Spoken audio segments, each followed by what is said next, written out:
नमस्कार दोस्तों, कैसे हैं आप सभी लोग। उम्मीद करता हूँ आप सभी बहुत ही अच्छे होंगे। स्वागत है आपका हमारे इस चैनल पे।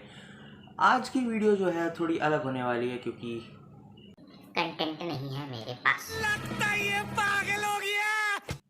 तो आज की वीडियो में मैं बस यही बताऊंगा कि मैंने पिछले कुछ दिनों में कौन सी किताबें पढ़ी हैं, मुझे कैसी लगी। वो बुक रिव्यू नहीं, बस थोड़ा सा, और अभी कौन सी पढ़ रहा हूँ और आगे कौन सी पढ़ने का प्लान है मेरा। तो बिना किसी देर के डायरेक्ट वीडियो को शुरू करते हैं।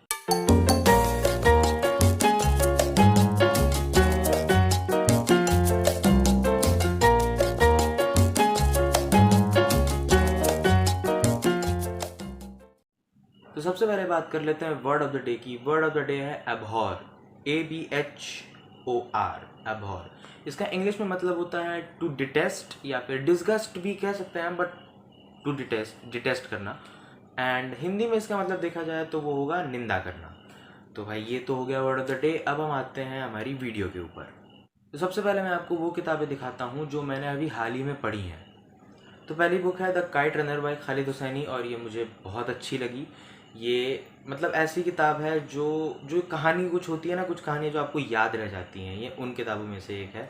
और ये बहुत अच्छे तरीके से लिखी गई है और बहुत अच्छा प्लॉट भी है इसका, मतलब एंड तक आप बने रहते हैं इसके साथ। और मैं यही कहना चाहूँगा कि अगर आप इसे पढ़ना चाहते हैं तो बेशक पढ़ सकते हैं। इसका एक बुक रिव्यू भी बनाया है मैंने, उसका लिंक जो है वो डिस्क्रिप्शन में भी है और यहाँ पे आई बटन पे भी आपको वो दिख जाएगा। तो अब बढ़ते हैं अगली बुक की तरफ।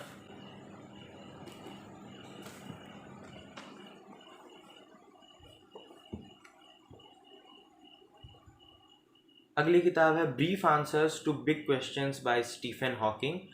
ये एक्चुअली साइंस के ऊपर है, और क्योंकि मुझे साइंस अच्छी लगती है, साइंस के बारे में पढ़ना अच्छा लगता है, तो ये किताब मैंने पढ़ी। इस किताब की एक अच्छी बात यह है कि इसके अंदर बहुत ज़्यादा फॉर्मूले और टेक्निकल बातें नहीं हैं। एक लेमैन लैंग्वेज में जो है चीज़ों को समझाने की कोशिश की गई है, और मुझे तो काफ़ी अच्छी लगी ये किताब। मैं आपको इसके एक दो चैप्टर्स के नाम बता देता हूँ जिससे आपको एक आइडिया हो जाएगा कि इसके अंदर कैसी बातें हैं।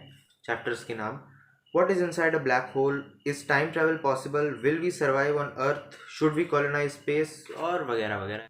तो इस बारे में बात की गई है इस किताब में, और ये बहुत अच्छी किताब है। आप इसे ज़रूर पढ़ें अगर आपका मन है तो। अब बढ़ते हैं नेक्स्ट बुक की तरफ। वो है a thousand splendid suns again by Khaled Hosseini, और ये किताब बिल्कुल ही काइट रनर जैसी, बल्कि मैं कहूँगा कि उससे थोड़ी अच्छी है। तो ये किताब सेट है 1996 टू 2001, उस पीरियड में जब अफ़गानिस्तान में तालिबानी रूल था।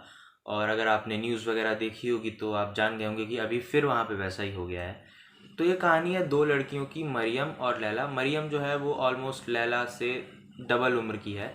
फिर जब तालिबान का कब्ज़ा हो जाता है अफ़गानिस्तान के ऊपर, तो कैसे दोनों की लाइफ चेंज हो जाती है और कैसे दोनों का आमना सामना होता है लाइफ में, जबकि वो दोनों एक दूसरे को पहले जानती ही नहीं थी।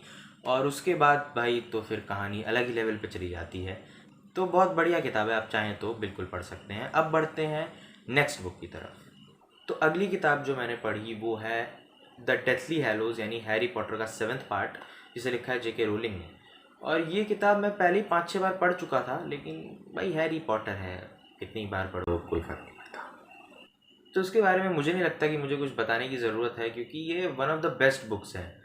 अगर आपने ये सीरीज़ अब तक नहीं पढ़ी है तो मैं हाईली रिकमेंड करता हूँ कि आप इसे पढ़ लें, क्योंकि आपने अब तक मतलब हैरी पॉटर नहीं पढ़ा तो भाई पढ़ा क्या आया है। तो फिर क्या क्या पढ़ा है आपने?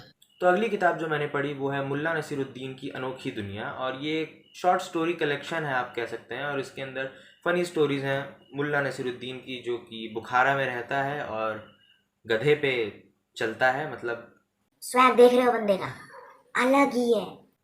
तो ये किताब भी एकदम अलग ही है, मतलब काफ़ी मज़ेदार है। और ये मैंने इसीलिए पढ़ ली कि अब तक तो सारी अंग्रेज़ी पढ़ चुका था, तो हिंदी की भी कोई किताब होनी चाहिए, तो मैंने इसे पढ़ लिया और मजा आया।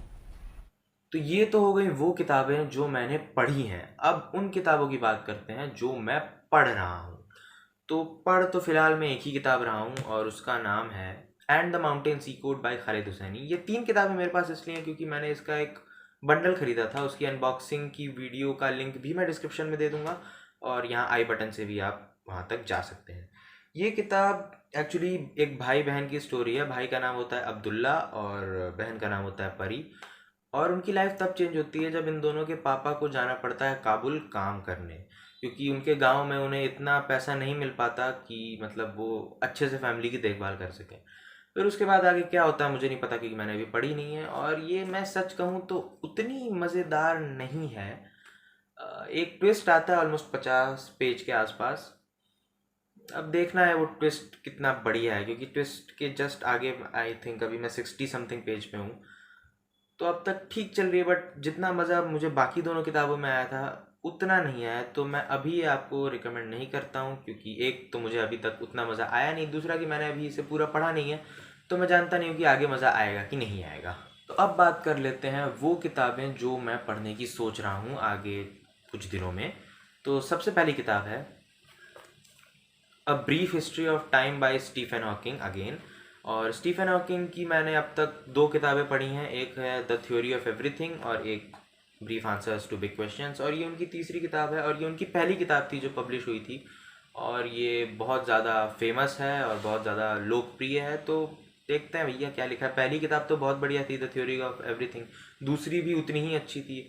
अब इसके अंदर देखना है क्या होगा। इसके भी चैप्टर्स कुछ वैसे ही हैं जो दूसरी बुक के थे, मैं इनको भी पढ़ के बता देता हूँ। Space and time, the uncertainty principle, elementary particles and the forces of nature, black holes, the origin and fate of the universe, the arrow of time. ये पढ़ के मुझे ऐसा लगा कि इसमें कुछ कुछ वो बातें भी हैं जो थ्योरी ऑफ एवरीथिंग में है, क्योंकि थ्योरी ऑफ एवरीथिंग पढ़ी है मैंने, उसके अंदर कुछ चैप्टर्स के नाम सेम है, जैसे एरो ऑफ टाइम भी एक चैप्टर है उसमें। अब अंदर का कंटेंट हो सकता है इसमें थोड़ा सा इलेबोरेटेड हो, क्योंकि इसकी पेज लेंथ ज़्यादा है। So let's see.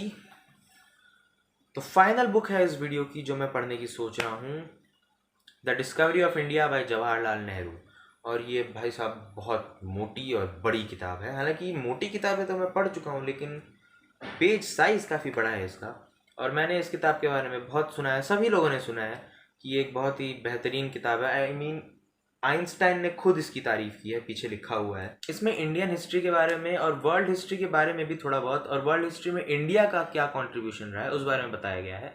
और ये जवाहरलाल नेहरू ने तब लिखी थी जब वो अहमदनगर जेल में थे, तो इसके अंदर जेल के एक्सपीरियंस के बारे में भी थोड़ा बहुत है। तो मैं तो काफ़ी एक्साइटेड हूँ, क्योंकि मैंने पहले कभी इनकी किताब पढ़ी नहीं है, और भाई हिस्ट्री भी मुझे अच्छी लगती है। तो देखते हैं, अच्छी होनी चाहिए, मतलब जवाहरलाल नेहरू ने लिखी है तो अच्छी ही होनी चाहिए।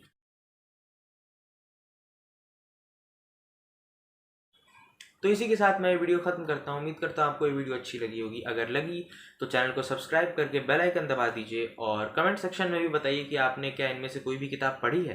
तो ठीक है भाई, सब तो बोल दिया मैंने। कुछ बचा है? नहीं बचा तो कुछ नहीं है। तो भाई ठीक है, बाय बाय, क्योंकि मुझे भूख लगी है।